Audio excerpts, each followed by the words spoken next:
안녕 키로 여러분, 우리는 체중 감소를 위해서 다양한 방식을 사용하고 있어요. 그쵸? 이를테면 운동하고 식이 칼로리를 제한하고 효과 없는 다이어트 제품을 소비하고 다양한 다이어트 방식을 사용하고 있습니다. 그럼에도 불구하고 과체중과 비만은 전 세계적인 문제로 대두되고 있어요. 결국 이 현상은 우리가 알고 있는 기존의 모든 방식이 효과가 없다는 것을 그저 증명할 뿐일까요? 적게 먹고 운동을 빡세게 하는 것만이 정답일까요? 아직도 그런 소리를 하고 있는 건강 관련 전문가들이 있다면 저는 이런 말을 전해주고 싶어요.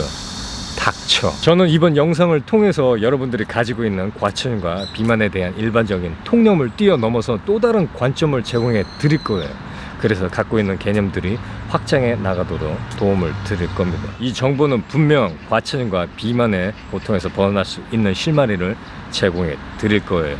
그래서 키토인뿐만이 아니라 모든 분들을 위한 정보이기도 하죠. 자, 지금부터 제가 제시하는 모든 제안들은 해결책이 아니라 사고의 훈련이다. 다양한 정보, 다양한 관점을 갖고 그때그때 장단점을 저울질하는 일종의 손익 분석을 통해서 본인 스스로가 올바른 결정을 하셔야 돼요. 과체중과 비만은 전 세계적인 문제예요. 2015년 GDP 통계에 의하면 1980년대부터 2015년도의 그 데이터를 분석한 결과 6억 명 이상의 성인과 1억 명 이상의 어린이들이 비만으로부터 고통을 받고 있어요. 특히 이 아동 비만 증가율은 성인에 비해 크기 때문에 이는 점점 성인 비만 유병률을 높이는 요인이 될 수 있죠. 그리고 성인 비만 유병률은 남성보다 여성에서 더 높았고 SDI가 높은 나라의 여성일수록 가장 높은 빈도를 보였어요. 이게 무슨 말이냐면 살림살이가 좀 더 나은 나라의 여성일수록 비만율이 증가했다는 의미예요. 이 BMI가 높을수록 우리의 몸은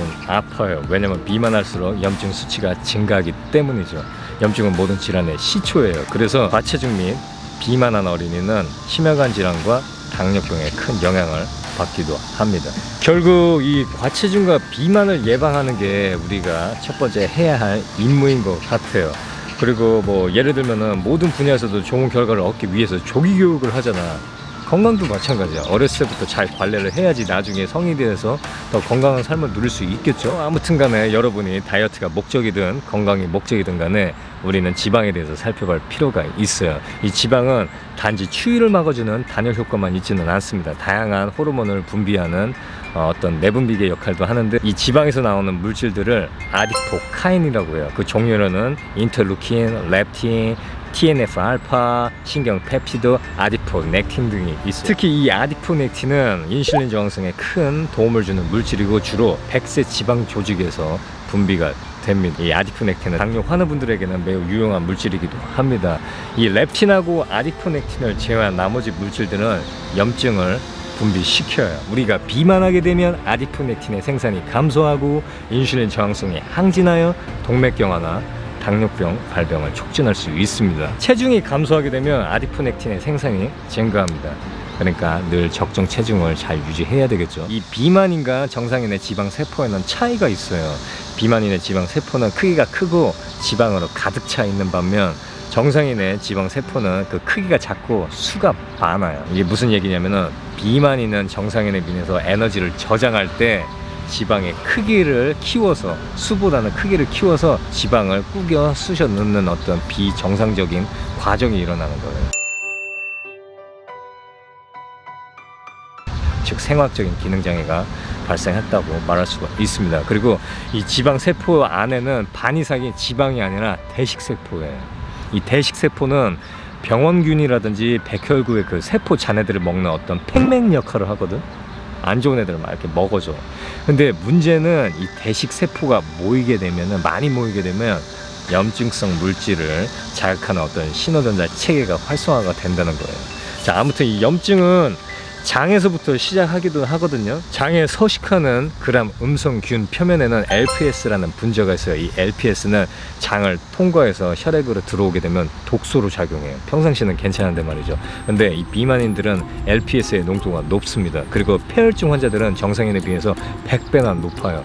특히 이 폐혈증은 자칫 잘못하면은 목숨을 앗아갈 수 있는 매우 위험한 질환이죠. 이 LPS 분자는 크기가 커서 함부로 장벽을 이렇게 통과하지는 못해요.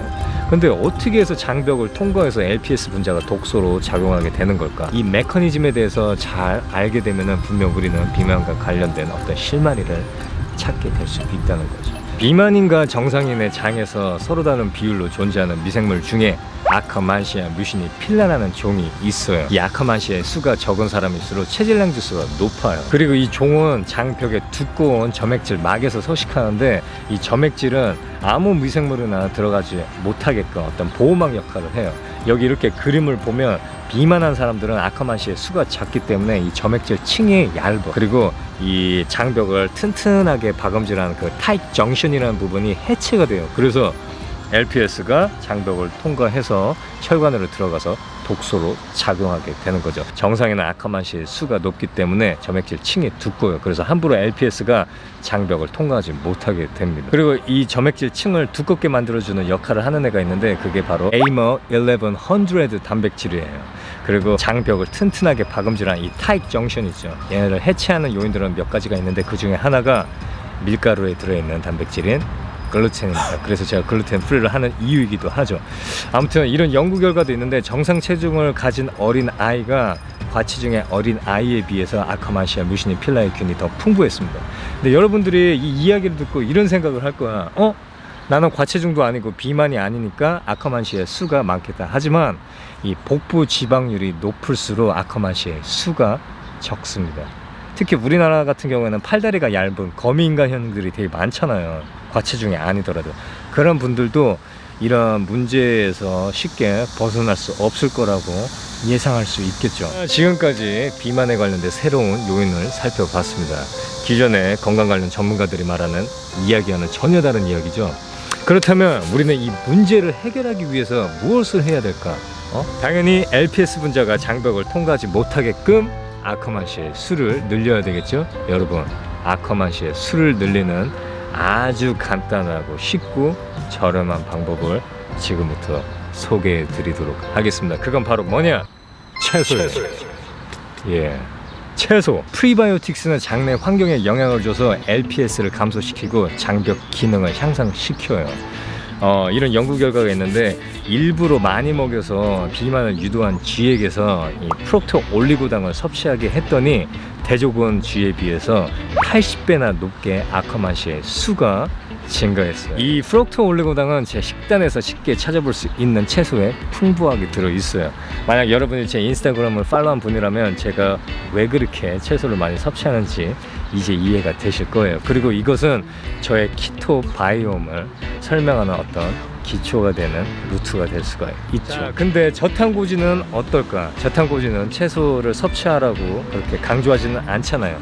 그래서 건강한 식이요법이 될 수가 없어요. 그래서 저는 조만간 저탄고지의 해약 2편에서 뭐가 문제인지에 대해서 많은 것을 설명할 겁니다. 어쩌면 이번 영상의 연장선상에 있다고 할 수도 있겠죠. 여러분 한번 생각해 보세요. 요사이 늘어난 1인 가구와 요즘 아이들의 식탁 위 음식은 예전 할머니네 식탁 위 음식하고는 전혀 다릅니다. 예를 들어 혼자 사는 사람들은 편의점 도시락이나 외식의 빈도수가 높고, 또 요즘 아이들은 뭐 시리얼이라든지 뭐 소세지, 그런 가공식품의 섭취율이 매우 높죠. 결국 이 두 집단의 공통점은 뭘까? 부족한 식이섬유. 그렇다면 예전 할머님들이 드시던 음식은 어땠을까? 다양한 채소를 드셨잖아요. 특히 봄에만 되면 진짜 너무 다양한 종류의 나물들이 많잖아요. 그런 것들을 매우 많이 드셨을 거란 말이죠.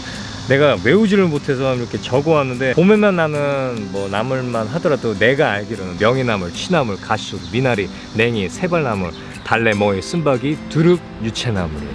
이런 것들을 다 즐기셨단 말이죠. 하지만 우리들은 그렇게 많은 다양한 종류의 채소들을 섭취하지는 않잖아요. 즐기지는 않잖아요. 저는 특히 봄에는 축복의 계절이라고 생각해요. 현대를 사는 우리들은 이 음식을 연료로만 생각하고 있어요. 음식은 절대 연료만 있지는 않아요. 정보가 담겨 있어요. 아커만시아처럼 요즘 먹방이 대세고 큰 인기를 끌고 있잖아요. 대부분 거기에서 이렇게 소개하는 음식들을 보면은 다 정제 가공된 음식들이에요. 채소의 이점에 대해서 설명하는 전문가도 없고, 예를 들면은 뭐 채식이 많이 나오는 뭐 그런 가게에 가서 채소를 보고 우와 너무 좋아 맛있어 너무 너무 좋아. 이렇게 열광하거나 리액션 치는 연예인도 없잖아요. 대부분이 뭐 단 거, 과자, 빵, 음료수, 초콜릿, 아이스크림 이런 것만 보고 막 열광하고 맛있어요. 참 안타까워요, 여러분.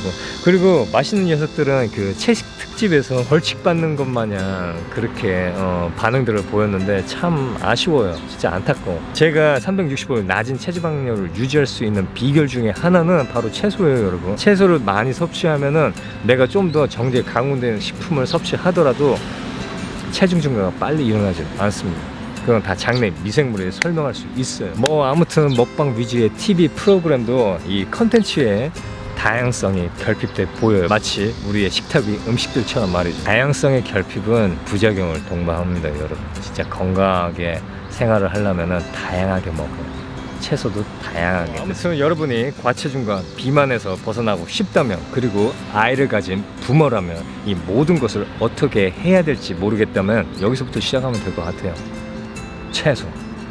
여러분, 채소의 이점은 무궁무진합니다. 절대 채소를 놓치지 마세요. 그리고 여러분이 이번 영상을 통해서 많은 영감을 얻길 바랍니다. 저는 그럼 다음 영상에서 더 나은 정보를 갖고 찾아뵙도록 하겠습니다.